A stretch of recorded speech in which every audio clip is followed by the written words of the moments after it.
Ever since my mom passed away, I've been feeling paradoxical emotions. On the one hand, I feel how temporary life is. In a way, I realize that before I know it, all of this will be over soon. And then on the other hand, I feel this incredible sense of how precious life is, how absolutely precious every moment is that we get to experience. Neither one of these feelings is right or wrong, and yet both of them are true. What I want to discuss today has to do with the nuances of both sides of this paradox as it pertains to the egoic self versus the true self. At the end of this video, I'm going to give you a little ego hack, something that is going to allow you to see the ego's biggest enemy and what you can do to counteract this identification that we so naturally seem to slip into, which is the egoic self. But before I begin, if at any point you find that this information is helpful, then please like and subscribe so this video can reach more people who might also benefit from watching. The precious few. Have you ever thought about how different you felt as a child? In a lot of ways, I don't feel that different. It was always the same me in there. And yet my approach to life, the way that I choose to relate to life, has changed dramatically. But what is it exactly that's changed? When I think about it, I think that a lot of the magic that I used to see in the world is gone. One of the main differences between children and adults is that children seem to see the magic in everything. They don't quite yet understand how things work, and because of that, they are in awe of everything that is around them. As adults, we become jaded, cynical even. Children are amazed by life. They can't wait to wake up in the morning and find the next thing that they're going to explore. But as adults, we've lost that way of looking at life that a child does. It reminds me of what Jesus said, and I'll paraphrase one of the lines in the Bible, but something to the effect of, approach the world with the wonder of a child, with the innocence and the wonder and the curiosity of a child. When we approach life with awe and wonder and curiosity, life does seem more magical. We realize how little we actually know. What do we actually know about any of this? We don't know why we're here, we don't know when we're going, and we don't know where we're going. It's all a mystery. Life is one large mystery. Isn't that amazing? Why have we lost the wonder, the curiosity, the amazement towards life? That's what makes life precious. When we start to realize that we really don't know what any of this is for. Years ago, I can remember this one instance so clearly, so vividly in my mind. I was coming out of the farmer's market in my old neighborhood, and everyone was walking down the street, and people had their bags and flowers and groceries. It was a beautiful, sunny Sunday morning, and in the distance, I noticed this couple and their child walking towards me. When I looked at the couple, all I could see was this grim expression on their faces, as if the life, the excitement, the joy in life had been completely removed from them. And then when I looked down at their little boy who was running around skipping, he was skipping down the street, smiling. And I looked at him and I thought, my God, what happens to us as adults? What happens? This little boy was so full of life. He was so curious about everything. He was running up to the trees and tapping them and skipping around the tree and down the street and laughing for no apparent reason at all. And the parents were lost in conversation. They weren't even paying attention to the little boy. And this is in no way a judgment on my part, but it is an observation as to what happens to us as adults.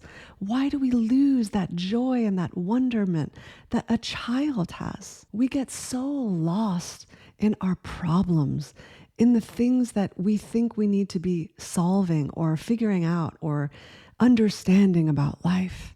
Whereas children, we don't have any of that. Yes, we have less problems as children, but still, why is it that we choose to stay in the past or in the future? Why can't we enjoy what's right in front of us as adults? You know, children aren't running around thinking about something that happened to them at school the day before, Most of the time, as children, we leave the past in the past where it belongs, and the future in the future where it hasn't happened yet. Because children are so excited about what's right in front of them, they have this ability to stay joyful and curious and excited about life. The power of gone. I recently read a book by Shinzen Young called The Science of Enlightenment, How Meditation Works. And it was fascinating to me because there was one section in the book that really stood out. And it was specifically about this practice called the power of gone. Most spiritual practices tend to focus on practicing presence as it pertains to noticing, taking note when something begins, and then noticing the start of the next thing. Shinzen Young does something quite different, and I find it to be pretty revolutionary in terms of how it can expand your consciousness. The practice is very simple. It's to take note of when all or part of a sensory perception is finished. For example, the sentence that I just said is gone. If I look this way, the fact that I looked this way is now gone because now I'm looking this way. And you can do this all day long with absolutely everything that you do. Every in-breath is gone, and then you exhale, that out-breath is gone. And you can notice how everything in your life is continually disappearing.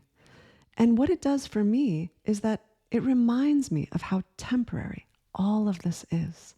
How very, very soon, before we know it, just like before I knew it, all of a sudden I'm 45, and I had no idea that life was going to pass me by as quickly as it did. Before I knew it, my son was 20 years old, and now he's in college. I can remember so clearly the second day that my son was on this earth, and I was carrying him in the baby carrier on the subway platform in New York City, and this sweet couple came up to me and they said, "How old is your baby?" I said, "Oh, he's just 2 days old." And they said, "Oh, so sweet. Enjoy every moment of it, because before you know it, he'll be going off to college."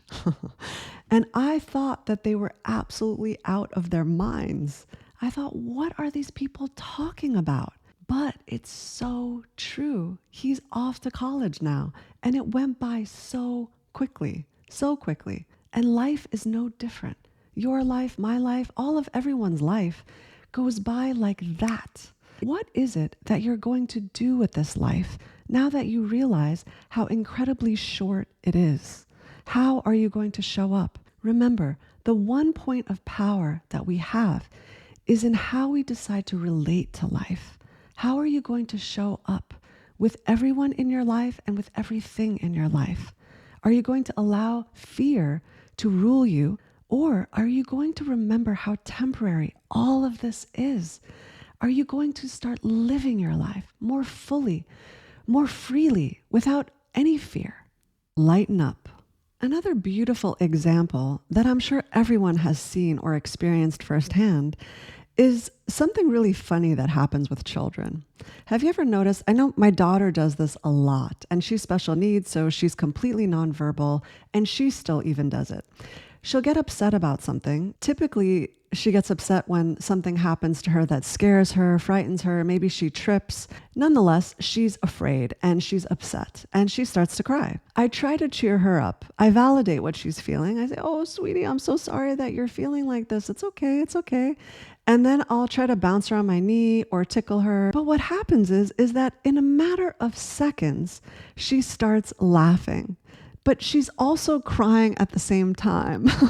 She's got these tears streaming down her face, but she's trying to hold back the smile. And it's so cute because it's such a reminder to me that children are so good at letting things go. They're so good at keeping things light.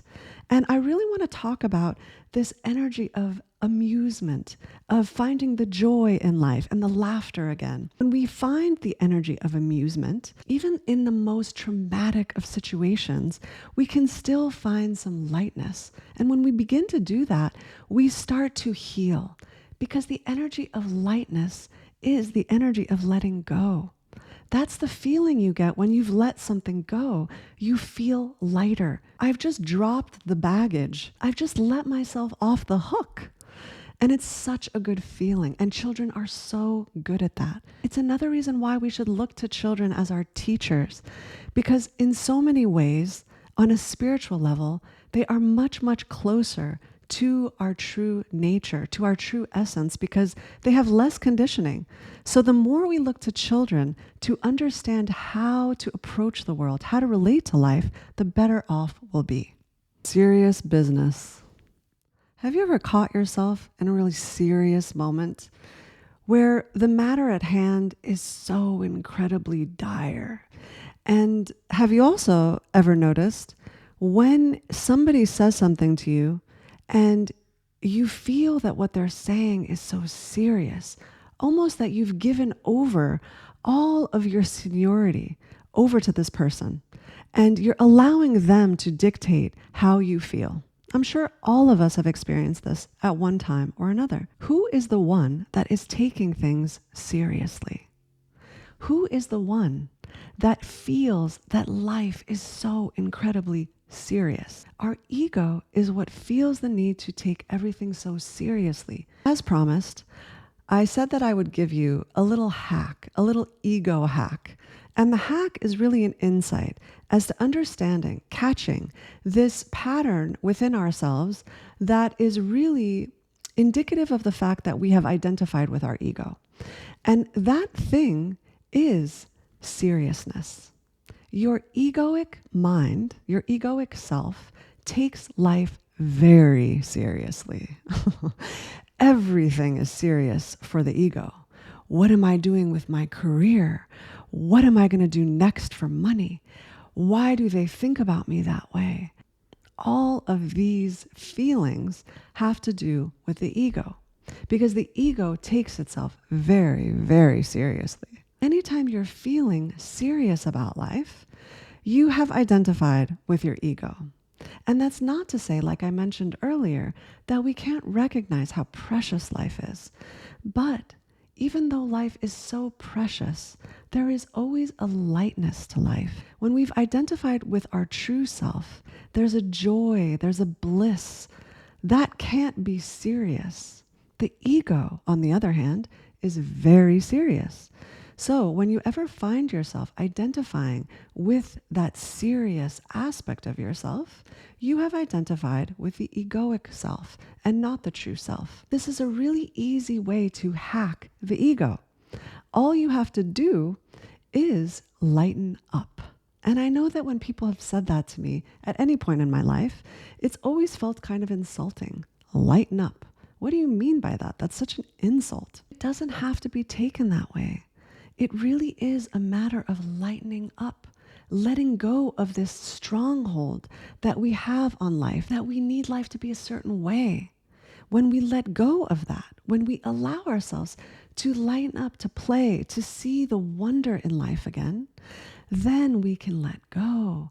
Then we can allow ourselves room to breathe, room for new things to enter into our life, things that may be much, much better than what we wanted to be there. We should all try to stop taking life so seriously and instead see how precious life is. Preciousness is not seriousness. Preciousness is seeing the divinity in everything and everyone and realizing that everything is beautiful. Our true self sees life as beautiful, as light, as joyful, as bliss, as pure beingness in this moment right now. Whereas our ego self is always striving, it's always ambitious, it's always looking for the next thing. It's always in a state of desperation because it is never, ever satisfied with what is. And even if it is satisfied, it's fleeting. Whereas the true self sees the wonder in the transience of life. The needs of the ego, however, are a big deal. Our true self has so much space, so much vast spaciousness within it, that it can allow for compassion to take place. It can allow for seriousness to completely dissolve and for this beautiful sense of lightness to replace it. It's a rare breed of human that sees the preciousness in all of life. When an adult sees life with the wonder of a child, we call that adult enlightened. How are you going to start living your life? Are you going to start making your relationship to life precious? Or are you going to squander whatever life you have left by taking it so seriously? I love you all so much. Until next time, remember to let go. Let go of trying to be anything other than the truth of what you are.